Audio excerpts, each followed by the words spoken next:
আজকের ভিডিওতে আপনাদেরকে শুভেচ্ছা স্বাগতম।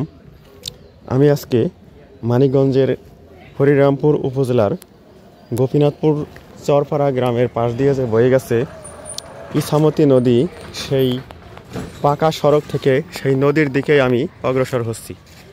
উদ্দেশ্যে ইছামতি নদীর অরিজিনাল ভিউ দেখাবো। আমি দেখতে পাচ্ছি নদীতে কিছু মানুষ গোসল করছে ওই পারে। দেখি সামনে যাই। এই যে এই পাশে গাছপালা, ঘন বেষ্টিত গাছপালা, খড়ের গাদা, এই সব কিছু আপনারা দেখতে পাচ্ছেন। ঝোপঝাড় জঙ্গল।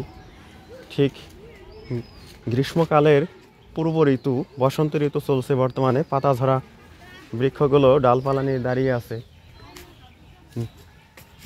নিকষ দেখতে যেন। ঠিক সেরূপ গ্রামীণ পরিবেশে আজকের আবহাওয়া কিন্তু মিষ্টি মধুর, গরমও নয় ঠান্ডাও নয়। ওই দিকে দেখতে পাচ্ছি আমি একটা শিমুল গাছ, আপনারা দেখতে পাচ্ছেন কি না? একটা শিমুল গাছ আমি দেখতে পাচ্ছি। ওই যে ছাওনা শিমুল গাছে কিন্তু অসংখ্য ফুল ফুটে আছে।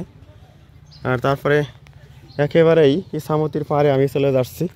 আপনাদেরকে ইছামতির বুকে যে বর্তমানে বোরো ধানের চাষ হয় এই এলাকায়, সেই বোরো ধানের জমি দেখাবো। সুন্দর গ্রামীণ ভিউ আমাদের এই মানিকগঞ্জের। এখানে বেড়াতে আসলে অভিভূত হয়ে যেতে পারেন। আমি ঘাটেই নেমে যাচ্ছি বন্ধুরা। এই তো সেই ধানে কিন্তু ছড়া এসেছে, বড় ধানে কিন্তু ছড়া এসেছে। এই যে কি সুন্দর বড় ধানের ক্ষেত, একেবারে সেই সুদূরের চলে গেছে ক্ষেতের প্রান্ত।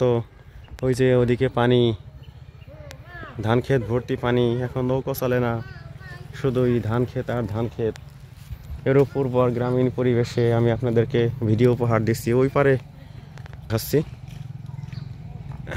একটা মাটির ঢিবি, আসলে ঢিবি না, ওটা হিন্দুরা কি যেন ভাস্কর্যের মতো করে পূজা করে। যাই হোক, সেটা তাদের বিষয়। এই যে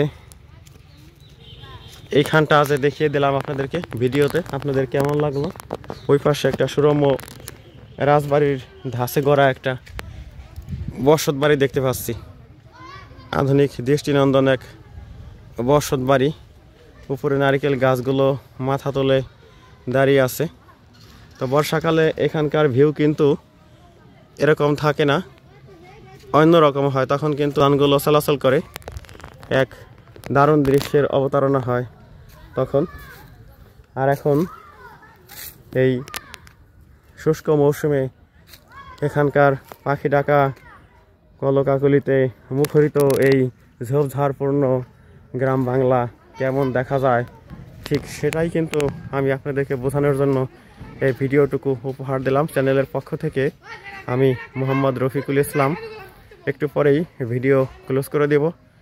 আপনারা ভালো থাকুন, আর অবশ্যই কমেন্ট করবেন, চ্যানেল সাবস্ক্রাইব করবেন।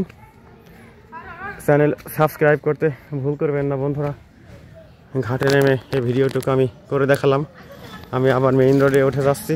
ওই যে একটা অটো বাইক চলে যাচ্ছে, এইখান দিয়েই একটু এগিয়ে গেলে, প্রায় 1 কিলো দূরে গেলেই কিন্তু বিখ্যাত ঝিটকা হাট।